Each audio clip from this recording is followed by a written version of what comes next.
Suatu hari saya pernah bercerita pada anak saya, jika seseorang tidak pernah berhasil dalam satu hal, maka dia tidak akan pernah berhasil di hal yang lain. Di sini kuulang kembali kata-kata itu dan kuterangkan 3 hal keberhasilannya. Pertama, dia bisa menabung dengan target yang sudah ditentukan. Yang kedua, dia bisa menyelesaikan puasa 1 bulan di bulan Ramadan yang kemarin. Yang ketiga, hari ini dia bisa menyelesaikan konser dengan baik. By the way, per hari ini usianya 9 tahun. Kira-kira makna apa yang bisa diambil dari cerita ini? Menjelaskan kebanggaan saya sebagai orang tua. Itu sudah jelas. Orang tua mana yang tidak suka dengan keberhasilan anaknya? Orang tua mana yang tidak bangga dengan keberhasilan anaknya? Sekecil apapun.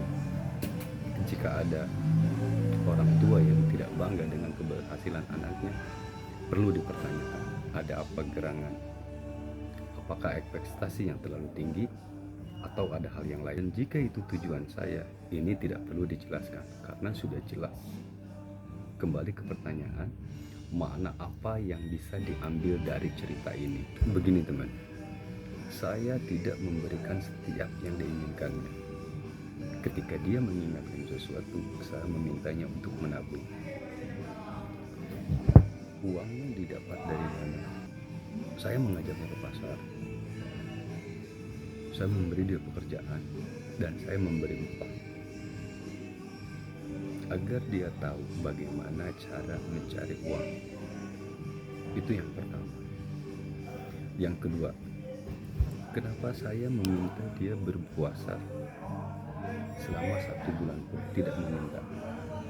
Bisa nggak? Bahkan saya memberi upah jika bisa lulus dalam 1 bulan berpuasa, saya memberi upah 1 juta dan dari istri saya 1 juta, jadi bisa 2 juta.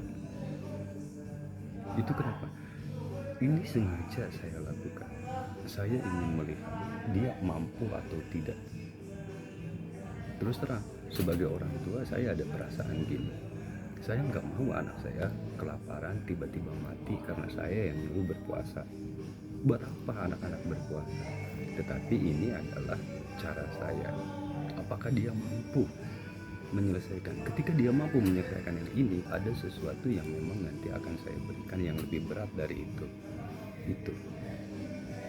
Yang ketiga, hari ini dia bisa menyelesaikan konser dengan baik. Bagi saya juara bukan nomor 1. Kenapa saya meminta dia atau memaksa dia supaya bisa tampil? Maka saya turun langsung mengajarkannya kurang lebih 1 bulan dan hari ini hasilnya sungguh di luar dugaan. Kenapa?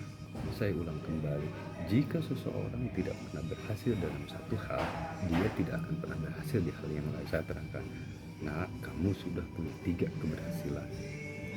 Pertama, kamu bisa menabung. Yang kedua, kamu bisa berpuasa sebulan full. Yang ketiga, sekarang kamu bisa menyelesaikan konser dengan baik. Sebelum naik ke pentas, dia nanya, ya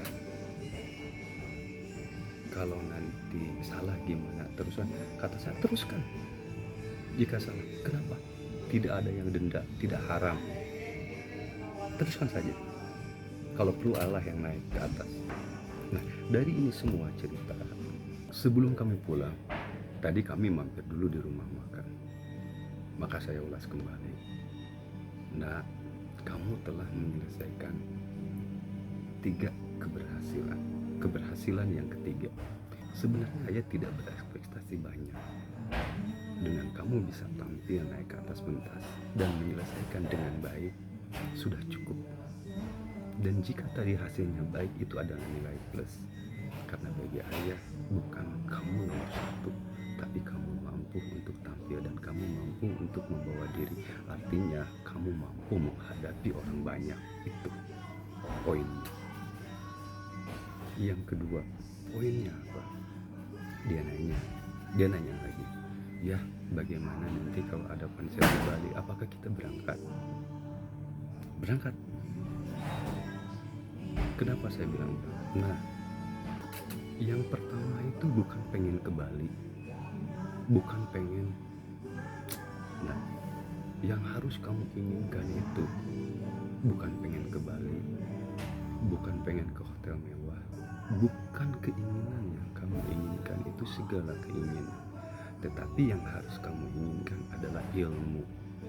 Kenapa ilmu? Ilmu bisa membawamu kemanapun kamu mau. Contoh, sekarang kamu bisa main piano.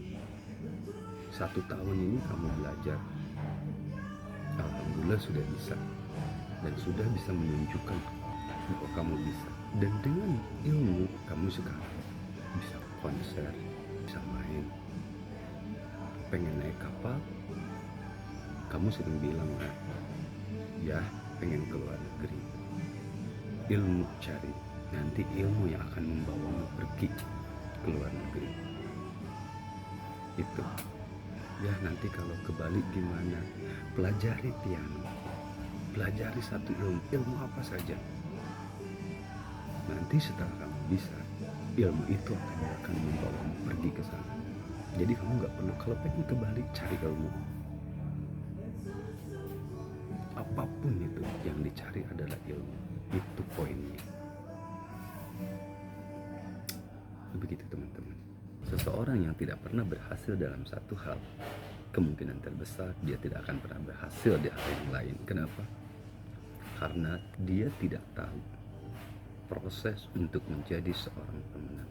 Dia tidak pernah merasakan, tidak pernah tahu atau tidak pernah merasakan proses untuk sampai menjadi seorang pemenang. Kayak kau ingin berhasil, berhasillah. Mencobalah untuk berhasil dalam satu hal kecil saja. Nanti kau akan tahu bagaimana keberhasilan yang